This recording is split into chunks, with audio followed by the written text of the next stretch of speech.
네, 이번 주 영상도 잡담으로 대체하겠습니다. 준비 중인 콘텐츠가 있었는데 생각보다 품이 많이 들어가고 있고요. 요즘 개인적으로도 일이 많이 바빠져 가지고 유튜브 영상에 시간을 할애하기가 조금 어려워졌습니다. 저희 서점 인스타그램을 보시는 분들은 아시겠지만은 8월에 다음 주에 완독 3 일이라고 하는 행사를 진행하고요. 그거는 뭐 모집은 마감되었고, 그리고 9월 첫 주에 편집자 K 님과 함께하는 1박 2일 독서 캠프, 그것도 진행 중이고요. 이 행사는 아직 신청 모집 중인 행사입니다. 네, 관심 있으시면은 인스타그램, 서점 인스타그램에서 한번 내용을 확인해 보실 수가 있고요. 그리고 영월 지역 소식지에 그 작가님들의 글을 매달 한 편씩 싣고 있는 코너가 있는데, 그것도 제가 담당을 하고 있거든요. 그 코너의 마감이 이번 달이라서 그래서 정신없이 이래저래 무언가 하고 있습니다. 유튜브 콘텐츠로 원래 무협영화 월드컵이랑 한국 깡패영화 월드컵을 준비를 하고 있었는데요. 아마 9월은 되어야 좀 가능하지 않을까 싶습니다. 네. 근데 9월에는 또 추석이 있구나. 뭐 그렇습니다. 언젠간 할 수 있겠죠. 그래서 오늘은 무슨 잡담을 해야 할까 하다가, 요즘 워낙 그 서점 일 이외에 비즈니스 비즈니스라고 하기에는 좀 뭐 부끄럽지만은, 뭐 어쨌든 다양한 다른 행사나 프로그램들을 하다 보니까 역시 지난 잡담 시간에 이어서 비즈니스에 관한 이야기를 한번 해보려고 합니다. 잘 모르겠어요. 뭐 일반 독자분들은 어떻게 생각하실지 모르겠는데, 어쨌든 뭐 글이라는 거, 책이라는 거, 문학이라는 것들의 뒷면에는 당연히 비즈니스가 있습니다. 우리가 시계를 봤을 때 앞면에 초침, 분침, 시침이 이렇게 깔끔하게 숫자를 딱딱 가리키고 있는데, 그 뒷면에는 무수히 많은 태엽들이 무브먼트를 이루듯이 출판과 책, 그리고 서점과 작가의 세계에서도 역시 그 뒷면에 무브먼트가 있습니다. 너무나 당연한 거를, 특히나 문학이나 출판이나 서점은 좀 가려두고 있죠. 뒷면을 거의 보여주지 않으려고 하는 성향이 좀 있습니다. 물론 독자님들이 그것까지 알 필요는 당연히 없어요. 네, 없기 때문에 알려지지 않은 걸 수도 있을 것 같고요. 깨끗한 앞면만 보시면은 됩니다. 그래서 오늘은 동네 서점의 뒷면을 조금 살펴볼까 합니다. 네, 동네 서점. 근데 동네 서점이 뭐지? 정확히 뭘까요? 동네 서점을 부르는 여러 호칭들이 있는데, 이 호칭에 대해서 한번 정리를 먼저 하겠습니다. 동네에 있는 서점은 동네 서점이죠. 첫 번째는 문제집이나 자격증 시험 교재들, 그리고 만화책, 잡지 등등 해서 세상 모든 종류의 책을 다 판매하는 종합 서점이 있을 거고요. 두 번째는 특정 분야의 책만 판매를 한다거나 카페처럼 꾸며놓고 각종 행사나 프로그램을 하는 독립서점도 있어요. 저희 서점 같은 곳이죠. 여기에서 사용되는 독립이라는 말은 자본으로부터의 독립, 시스템으로부터의 독립을 했다고 해서 독립이라고 불립니다. 네, 뭐 큐레이션 책방이라는 것도 결국 이쪽에 다 포함이 되고요. 세 번째는 독립출판 서점 또는 독립출판 전문 서점이라고 불리는 곳들인데, 여기는 직전에 말한 독립서점이면서 독립출판물도 판매를 하는 서점인 거죠. 정확하게는 독립서점에 포함이 되는데, 독립출판물을 취급을 하는지 안 하는지의 구분이 필요해가지고 이것도 설명을 했습니다. 그리고 네 번째는 북카페입니다. 말 그대로 책과 함께 커피와 음료를 판매하는 곳이죠. 사실 저는 개인적으로 북카페는 카페지 서점이 아니다라고 생각을 하는데요. 이것도 사실 조금 구분이 애매하기는 합니다. 예를 들자면은 10평 공간에 책을 한 5,000권 정도 들여놓고 빼곡하게 그리고 테이블과 의자는 한두 개만 가져다 놓은 그런 북카페가 있고요. 반대로 한 100편 공간에다가 한쪽 구석에 책을 한 300권 정도만 들여놓고 나머지는 뭐 공간을 다 테이블이나 의자로 가득 채워놓은 그런 북카페가 있다라고 하면은 그 두 공간의 목적과 느낌이 완전히 다르겠죠. 운영 방식도 달라지겠고요. 뭐 아무튼 저는 서점이 무언가 이미지 메이킹 하기 좋은 단어다 보니까 북이라는 이름을 가져와서 책을 인테리어로 사용한다라는 느낌을 주는 곳들을 별로 좋아하지 않거든요.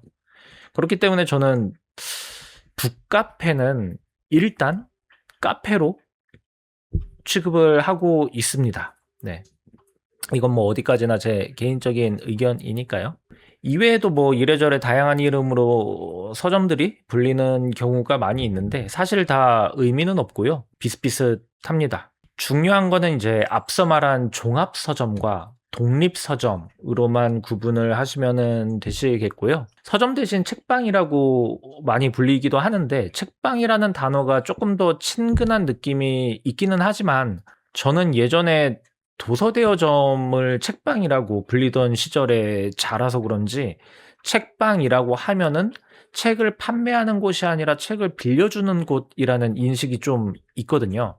그래서 저는 책방이라는 단어보다는 서점으로 말하는 거를 더 선호하기는 합니다. 제가 실제로 처음에 영월 읍내에서 인디문학 1호점을 처음 오픈했을 때 저희 지역에 독립서점이 없다 보니까 사람들이 여기가 뭐 하는 곳인지 몰라서 "여기는 카페예요?" 라고 이렇게 물어보는 경우가 종종 있었거든요. 그때마다 "아니요. 여기는 책방이에요." 라고 대답을 했는데 그러면은 의외로 많은 분들이 "아 책을 빌려주는 곳이에요?" 라고 말씀을 하시더라고요. 그래서 그 이후로 저는 책방이라는 단어 대신에 서점이라는 단어를 사용하고 있습니다. 네. 그래서 동네 책방이라는 단어 대신 동네 서점이라고 말을 하고 있죠. 네. 다시 돌아와서 동네 서점을 구성하는 양대산맥 종합서점과 독립서점. 이 둘은 같은 업종이지만서도 정말 많은 것이 다릅니다. 거의 대부분 다 달라요. 모든 것이 다릅니다. 책이라고 하는 상품만 제외하자면요. 뭐 판매하는 책도 다르고 공간의 분위기도 다르고 운영하는 방식도 다르고 돈을 버는 방법도 다르죠. 왜 동네마다 오래된 종합서점이 한두 곳씩은 있을 거예요. 온갖 종류의 책들이 되게 알록달록하게 잔뜩 쌓여 있는 그런 서점이죠. 딱히 책을 사러 오는 손님도 없는 것 같고 요즘 동네 서점처럼 SNS를 사용해서 어떤 홍보를 하는 것도 아니고 그렇다고 내부를 예쁘게 꾸며 놓은 것도 아니고 어떤 행사나 프로그램을 진행하는 것도 아니고 그럼에도 그 자리를 굉장히 오랜 시간 지키고 있는 서점이 아마 있을 겁니다. 지나가다가 그런 서점을 보면은 문득 '이 서점은 어떻게 이렇게 오랜 세월 동안 살아남았지?' 하는 의문이 들 수가 있으실 건데요. 바로 종합서점과 독립서점을 구별하는 가장 큰 차이점, 결정적인 차이점이 바로 여기에 있습니다. 돈을 버는 방식이죠. 저희 서점 같은 이런 독립 서점들은 대체로 B2C로 돈을 버는 구조라고 하면은 종합 서점은 B2B로 돈을 법니다. 그러니까 쉽게 말해 주 수입원이 납품인 거죠. 지역 내의 학교와 도서관은 물론이고 뭐 재단이니 센터니 하는 공공기관이나 공기업들, 뭐 군부대까지 해가지고 매년 책을 삽니다. 책을 사라는 예산이 나와요. 그리고 그 단위가 지역마다 차이는 있지만은 여러분이 생각하시는 것보다 훨씬 더 큰 규모입니다. 아마 깜짝 놀라실 정도일 거예요. 그 모든 책을 납품하면서 수익을 얻죠. 이 납품이 진정한 서점으로 돈 버는 방법이에요. 그 독립서점 저도 마찬가지지만은 이런 독립서점들이 하는 뭐 행사니 프로그램이니 북토크니 강연이니 뭐 이런 거는 아이들 소꿉놀이와 다름이 없습니다. 그 납품의 세계에 비하자면은. 네. 특히 학교나 도서관은 정말 서점의 생명줄이죠. 학교 한 곳이 새 학기를 맞이했을 때 그 교과서들, 전 학년의 교과서들을 누가 납품하겠습니까? 서점이 합니다. 지역 내에 초중고가 몇 개나 되는지, 각 학생 수가 얼마나 되는지 계산해 보면은 대략적인 액수가 짐작되시죠? 실제로 작년에 그 경북 도의원인가? 네, 자기가 대표로 있는 서점이 있는데 그 서점을 통해서 그 지역 학교에 몇 년씩 교과서 납품을 독점으로 계약을 해서 문제가 되었다는 기사를 봤었는데요. 이게 한 5년간 해가지고 70억 가까이 되는 규모라고 합니다. 네, 그 네이버 뉴스 검색해 보시면은 나오고요.